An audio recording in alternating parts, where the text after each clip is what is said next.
Well, good morning, everyone. Welcome to Inspiration for Today.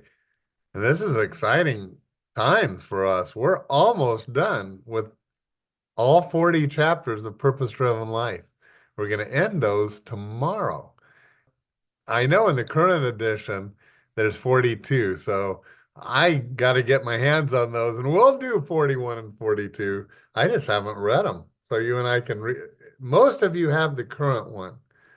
But if we don't, we'll learn together and I'll share it with you. Now, today is Thursday, and it happens to be the Thursday that once a month our men gather for breakfast at the 19 restaurant meeting rooms. Buffet breakfast, eggs Benedict. I love that. And with some scrambled eggs if you don't like the Benedict, and with the bacon and sausage. Come on out. Come on out. We just ask for a donation. You don't have to. So don't let money hold you back. Oh, we have a good speaker. We always do. So come, somebody sharing what Jesus has done in their life, and it's always inspiring. So I hope you'll come on out. Everyone's invited. You don't have to be at our church, but if you are, I certainly, men, you need to be there. It's such a good time of fellowship. All right, well, let's dig into this chapter 39, if you're following in your book. And this, I really viewed this as a summation chapter. We're getting near the end, and it just seems like, well, Rick touches on all five of the reasons and purposes in our life, why God still has us here. And so he's saying to live a life of balance, that all the purposes are important. Not one more important than the other, equally important. We're going to review those as he does in just a moment. But that top verse, Ephesians 5:15 says, live life with a due sense of responsibility, not as those who do not know the meaning of life, but as those who do. We're to live life not just haphazardly. And I know you agree with that now if you've been a part of this study for all these weeks. It's been 8 weeks.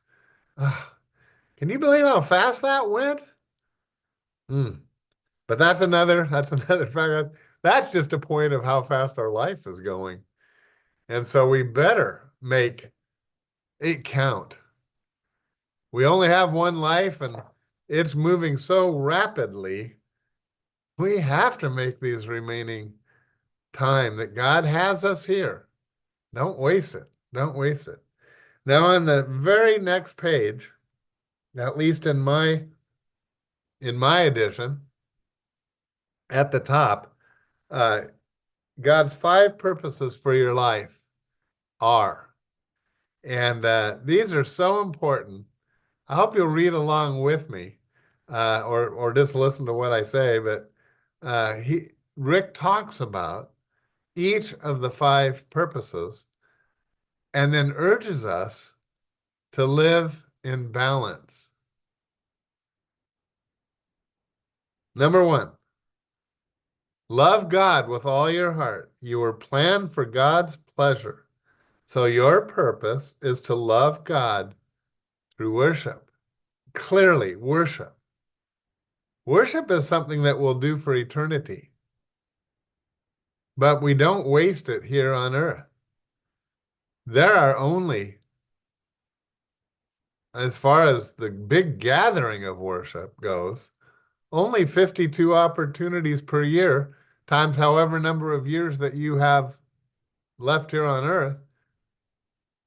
That's why I always say, don't ever waste the opportunity. You have a finite number of opportunities to worship the Lord. But it does reminds us how we talked about we were planned for God's pleasure.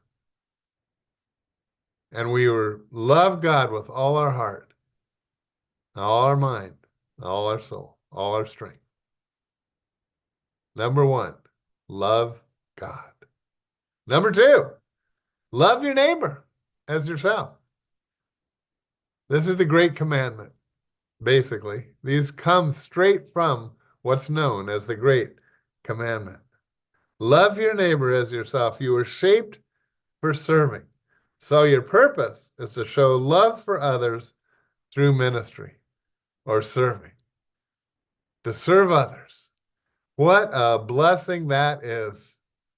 When we serve, it blesses them and it blesses us. I love those chapters that we talked about on serving. Number 3, go and make disciples. You were made for a mission.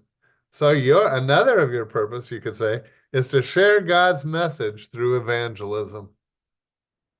This is an important one because we won't be doing this one in heaven.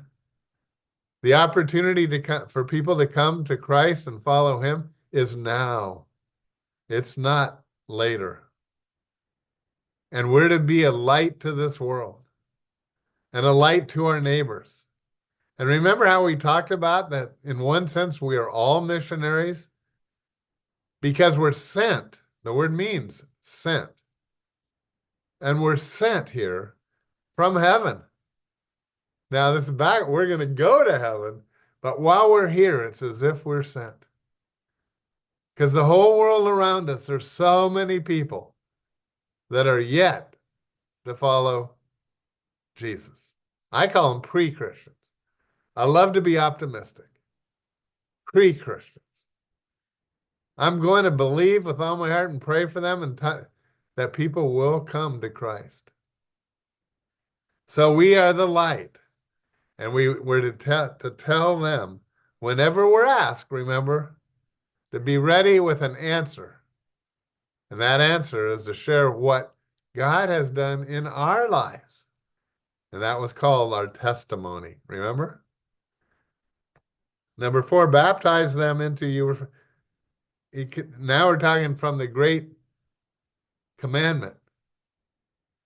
You were formed for God's family, so your purpose is to identify with his church through fellowship. Have you done that? I hope you have. A lady the other day was talking to me and she said, I have such huge financial needs and I have no money and I have no church family. And I thought that is so sad. The time to have the church family is before you have any needs and you help meet other people's needs and you serve them. It's too late then. And so we're to fellowship with a big bunch of believers. That's called the church. And I would say also with a small group. So, and typically it's small groups that pray directly for you and help meet your needs. And then number 5, teach them to do all things. And we were created to become like Christ. So your purpose is to grow to maturity through discipleship. Worship, ministry, evangelism, fellowship, and discipleship. We're to learn to be more and more like Christ, knowing that he who began a good work in us will continue it on to completion. And we become more and more like Christ. Why? Why do we do all that? Jump to the end of the chapter. And it's all for God's glory. That's the why. And I wanted to end with the why. We do it because God deserves it and we love him. In John 17:4, that first verse, what a great verse to end with. I have brought you glory on earth by completing the work that you gave me to do. That's what Jesus said at the end. It is finished. Can we be people that say the same? We finished all that God asked us to do. To God be the glory. See you tomorrow when we wrap up. Don't miss it. Oh, come to the Father through Jesus the Son and give